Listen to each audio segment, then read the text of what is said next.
Ya, assalamualaikum warahmatullahi wabarakatuh. Di sini saya Purnomo dan teman saya. Mustahul Ulum.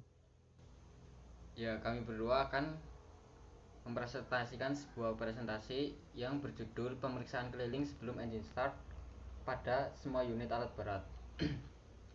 Ya, tugas ini bertujuan untuk memenuhi tugas perawatan alat berat. Perawatan keliling bertujuan untuk keselamatan operator dan unit alat berat yang dipergunakan dan memelihara kemampuan mesin. Perawatan keliling dilaksanakan pada saat engine belum jalan atau start. Next.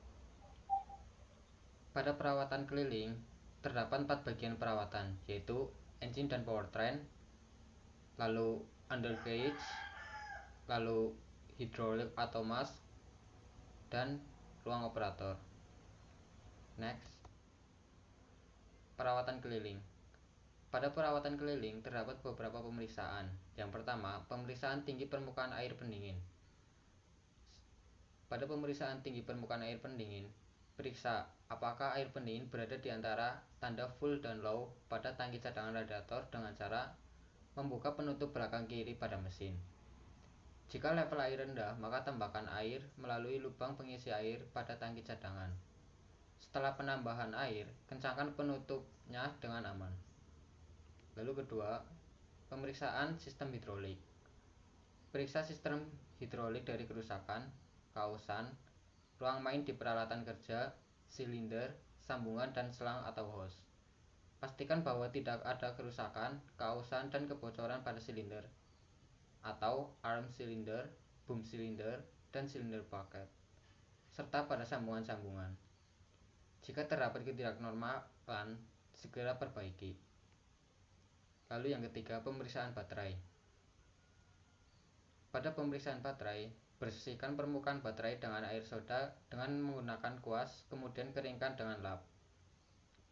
Lakukan pengecekan tegangan dan arus pada baterai dengan voltmeter dan ampermeter. Bersihkan kutub-kutub baterai dengan alat khusus. Jika tidak ada, pakailah sikat kuning atau kertas gosok halus.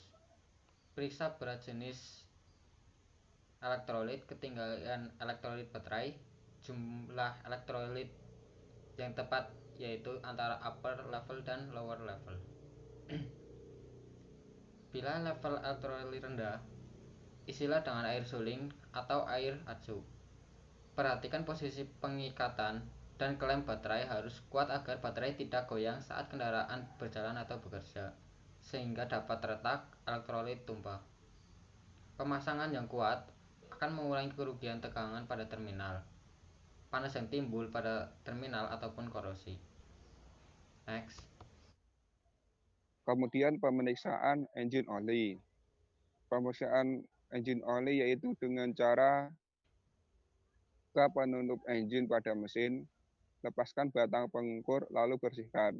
Masukkan kembali batang pengukurnya ke dalam pipa pengisian oli.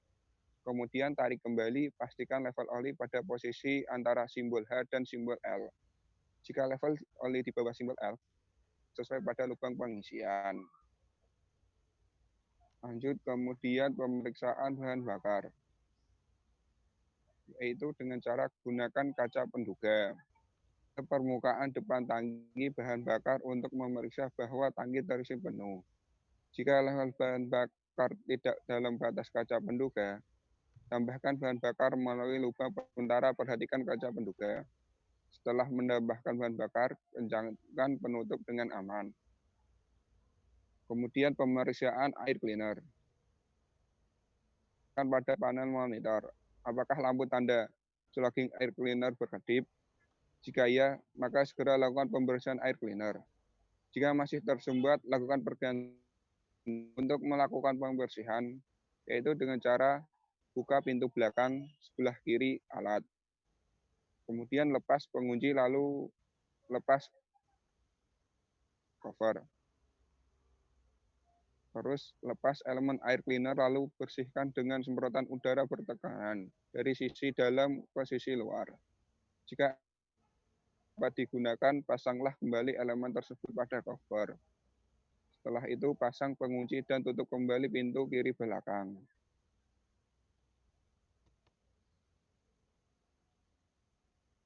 Lanjut pada pemeriksaan brake oil tank.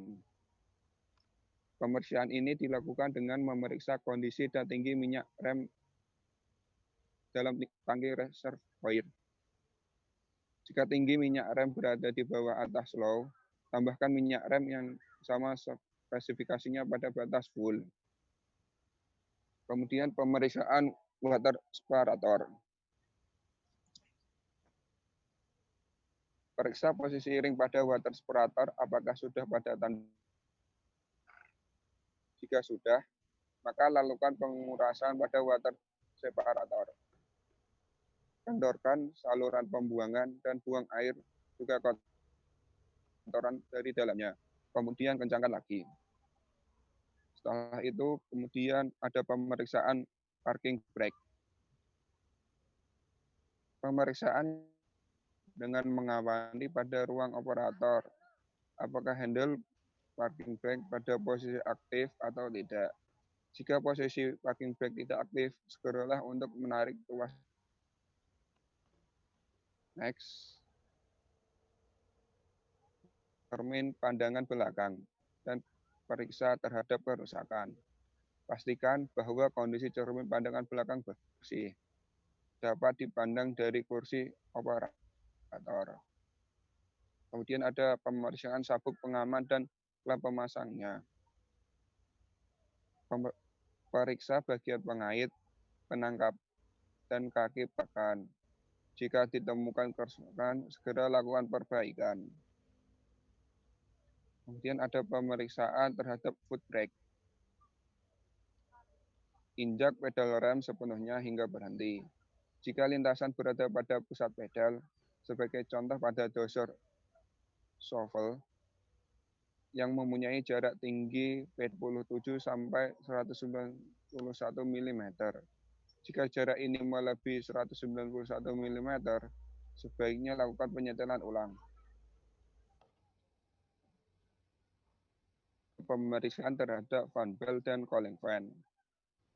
Pemeriksaan ini dilakukan dengan mengukur tegangan tali kipas yaitu 6 kg force dan deflect mm. Periksa kondisi tali kipas dari keratakan dan keausan. Jika sudah tidak sesuai toleransi, sebaiknya diganti. Pemeriksaan kondisiator dapat dilakukan dengan melihat kelengkapan sudu-sudunya, bantalan dudukannya dari keausan atau keausan. Mungkin itu cukup dari presentasi kami. Sekian dan terima kasih. Assalamualaikum warahmatullahi wabarakatuh. Waalaikumsalam warahmatullahi wabarakatuh.